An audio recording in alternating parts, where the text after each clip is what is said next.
Puisque vous parlez de la Russie, est-il vrai que l'auteur de la motion qui a donné lieu à ce rapport est un député russe que j'ai le nom de Konstantin Kosachev?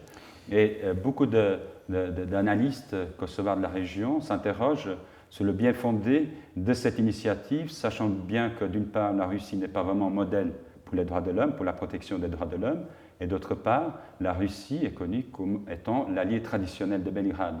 Donc, est-ce que vous ne redoutiez pas qu'il y ait des intentions politiques dans cette prise d'initiative russe? Monsieur Kosachev est un des signataires de cette motion. La motion, pour être valable, doit être signée par plus de 20 députés et doit représenter, sauf erreur, 5 différents pays. Donc, il y a des députés de différents partis et de différents pays qui l'ont signé. Je vous signale en parenthèse que moi, je ne l'ai pas signé. Mais est-ce bien lui l'initiateur, disons, de cette motion? Je ne sais pas si c'est l'initiateur. Moi j'ai pas été interpellé, je n'étais pas au courant de cette initiative. La procédure est la suivante. Lorsqu'il y a une motion, elle est examinée par le bureau de l'Assemblée. Le bureau de l'Assemblée décide si elle est valable ou pas. Il a décidé qu'elle est valable et il l'a attribuée à la Commission des questions juridiques et des droits de l'homme. La Commission doit désigner un rapporteur et la Commission a décidé de m'attribuer ce rapport. Je dois vous dire que je n'étais pas nécessairement enthousiaste et je peux vous assurer que ce n'est pas moi qui ai cherché ce travail. D'accord. Puisqu'on en parle de ce rapport, et je propose qu'on entre un peu dans le vif effectivement du sujet. Auparavant, il y a eu 2 rapports du tribunal pénal international, celui d'ex-Yougoslavie et de l'EULEX, 2 enquêtes faites à ce sujet justement des allégations sur les trafics d'organes. Et qu'est-ce que votre rapport apporte de plus par rapport à ce qui a été fait jusqu'ici? Parler d'enquête du tribunal pénal international et de l'EULEX sur ces faits, je crois que c'est beaucoup dire. Le tribunal pénal international a fait une mission là, à Bourrel en 2002 ou 2003. Pardon. Et ils ont recueilli certaines preuves techniques, des traces de sang, des médicaments, etc. Et il n'y a eu aucune suite à cette visite sur les lieux.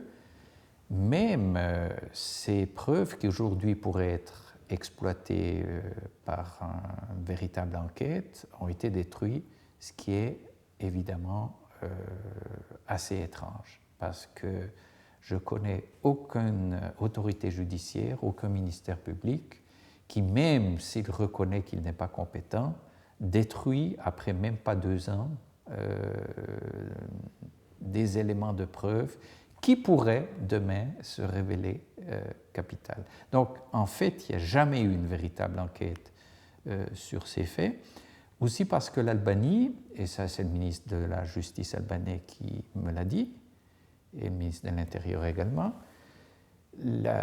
l'Albanie considérait qu'elle n'avait aucun motif d'ouvrir une enquête sur des faits éventuels passés sur son territoire parce qu'elle n'était pas partie au conflit, elle ne faisait pas partie de l'ex-Yougoslavie et qu'en n'étant pas partie du conflit, elle ne voyait pas en quoi elle devait ouvrir une enquête. Aujourd'hui, nous savons, et l'EULEX est en train de le prouver, il y a un acte d'accusation, qu'un camp de prisonniers secrets était tenu sur le territoire de l'Albanie du Nord par des forces de l'UTSECA. Et là aussi, permettez-moi de dire que si on lit attentivement mon rapport, ce n'est pas l'UTSECA en tant que tel qui est criminalisé ou critiqué. Je souligne même qu'il y a des membres de l'UTSECA qui se sont engagés d'une façon admirable pour leur patrie. Et je ne crois pas que l'UTSECA puisse la considérer comme une armée tout à fait structurée au sens classique avec un général, etc. Mais il y a des abus, il y a des crimes qui ont été commis par certains groupes qui, à mon avis, doivent faire aussi l'objet d'une enquête. Ce que j'ai amené dans mon rapport n'est finalement pas très neuf. Soit l'UCK ou soit certaines forces de l'UCK, soit M. Tachi sont déjà cités dans de très nombreux rapports, des services de renseignement, d'études qui ont été faites, d'articles de journaux, d'un service très fouillé de la BBC. Et donc, ce que nous avons pu faire, c'est d'apporter des détails parce que nos recherches nous ont permis de trouver des témoins très fiables qui ont pu donner les détails qui sont contenus dans le rapport.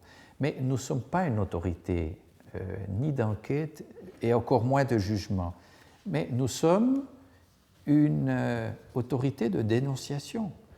Nous dénonçons et nous réclamons des enquêtes pour des faits qui indiquent des indices très graves de violations sérieuses des droits de l'homme. Et nous l'avons fait à de très nombreuses reprises.